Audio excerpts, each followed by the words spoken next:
thoughts on going back to Pittsburgh? And is that a good thing with you and the two players, or is that a distraction? Well, I'll lock into that game. You know, obviously we got to do work now and before we go up there. But no, I got my high school coach, my college coach, friends that I grew up with. I mean, they know I'm on a business trip. It's not for funsies.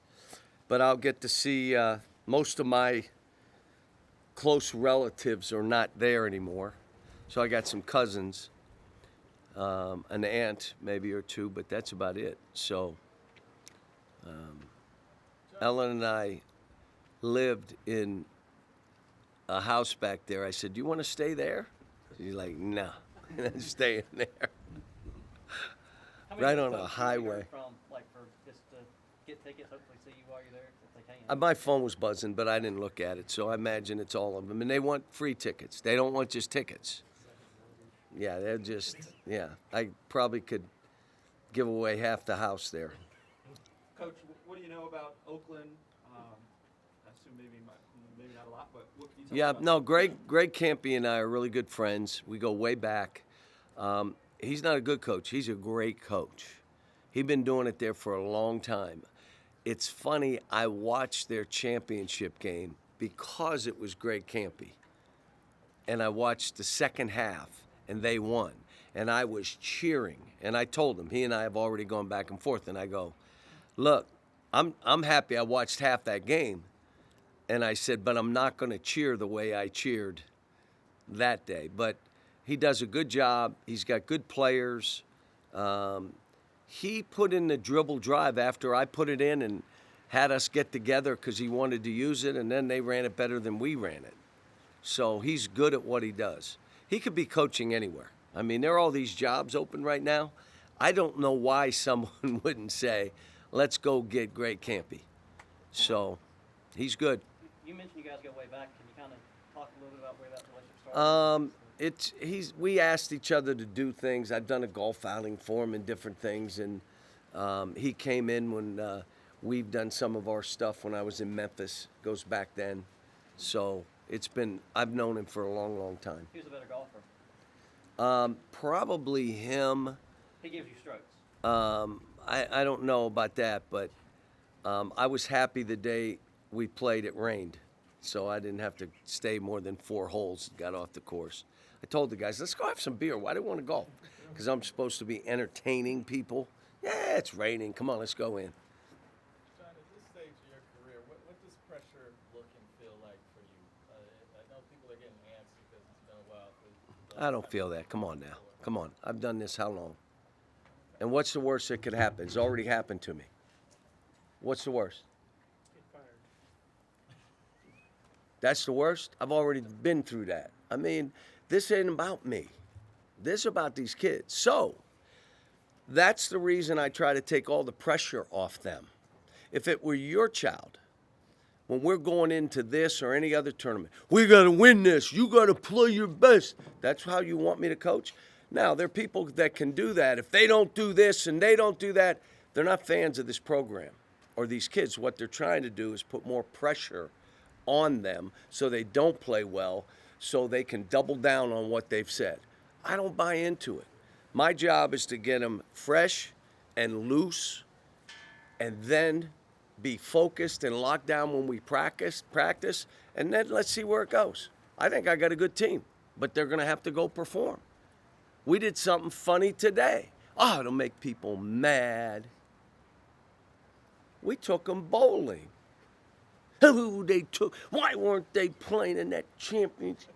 I took them bowling, and we competed against each other. You know who got one team won, Chin's team.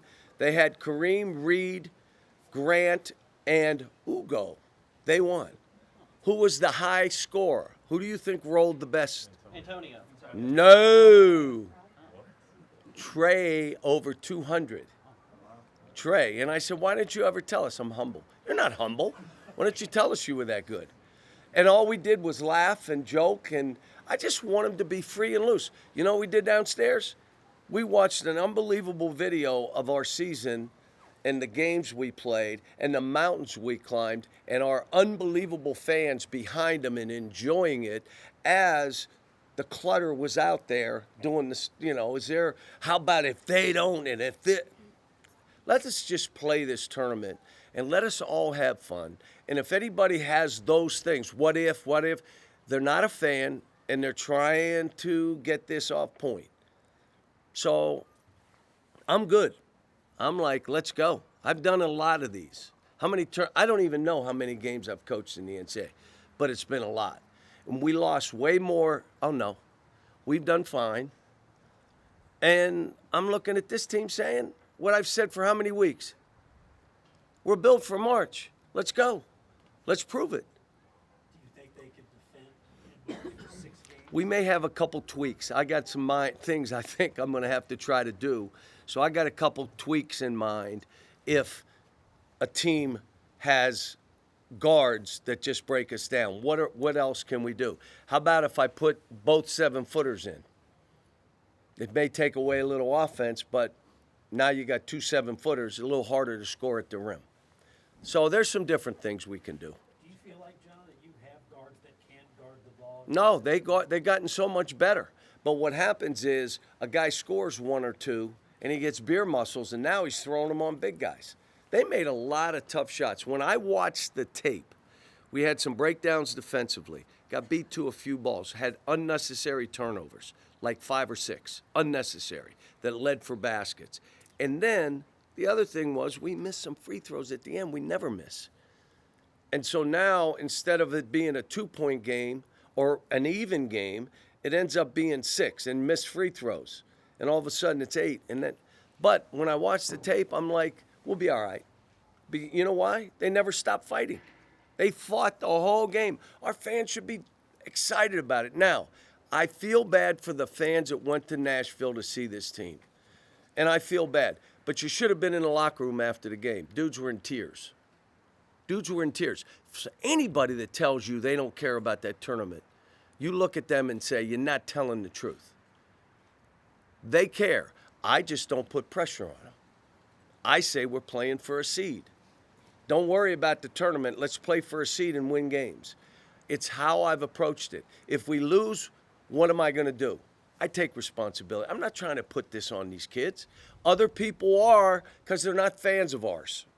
They're trying to beat the kids down a little bit. They're trying to get them to think, what if this happens? What if that happens? Do you feel that you have to do?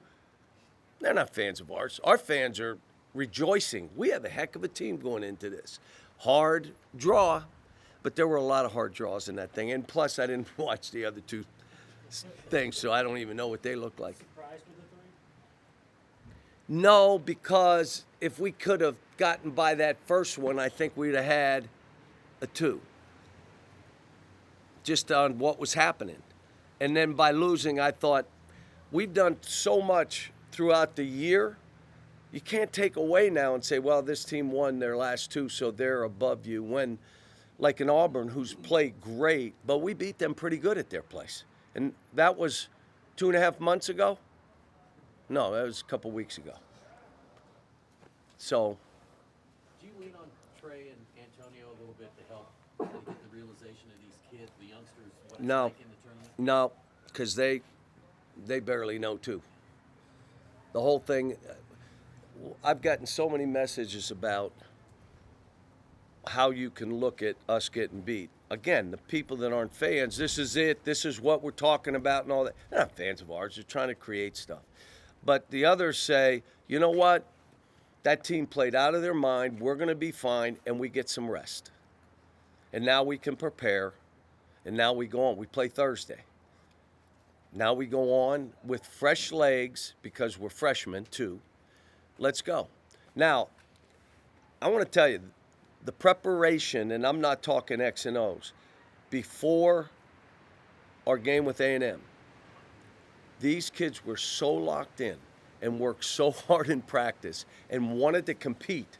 Like, Coach, let us go at each other. The shoot-around stuff we did in that building 2 times, they missed like 8 shots. I got them out. So it just shows you they did everything they were supposed to. Came up a little short when I watched the tape. I wish we were better in a few situations, but they never stopped playing. People should be ecstatic about this team, ecstatic about how far they've come. Another question. Cal, the highlight video down in the basement, is that something you've done in the past? And if not, why did you want this team to see that? What they saw today after bowling, they had a tape of themselves on their iPad and us being unbelievable defensively. Because you got to admit, there have been games where we've been unbelievable defensively. So what's happening here when we're not? They saw themselves in that video. Today, I wanted to have them see us and how we played and how we passed and the plays we made and the hard plays we made. Reed shot against Mississippi State. I mean, there were other plays. Arkansas, I didn't realize they had us down at home late. I'm watching, I'm thinking, oh, yeah, we blew out Arkansas. What? They were up 8 late, and we came back and made play after play. The other guy I saw that looked really good on there was Aaron. And I told Aaron, you do exactly what I told Reed to do. If I take you out because you're not getting rebounds, you just say, Coach, stick with me. And then I'm going to put you right back in the game. You tell me that, because he looked good on the tape. Like, we're that guy from being like, woo. Cal, you asked the players right before the bracket started getting revealed to raise their hand or say something if this is the moment they've dreamed about their whole lives. Obviously, the whole room lights up. What is it like for you to keep sharing moments like that with this team in particular? Well, most of my teams are so young. I've had older teams, different places that I've been, that it was more like, we're like, all right, next, let's go, keep marching. This and the teams here, it's kind of exciting. Sometimes you're like disgusted with the draw, like why would they do that? And other times you're like, you know what, this is going to be hard, but there are a lot of hard ones. I can't ever remember saying we got an easy road, ever, never. So, but to see them and how they were so excited. All of them sent texts about playing for us and being in this situation and going in. They're excited about this, just like they were excited about that tournament. They were. But this is how it played out. Fate intervened. You know what? Let's go. Thanks, Coach. Thanks.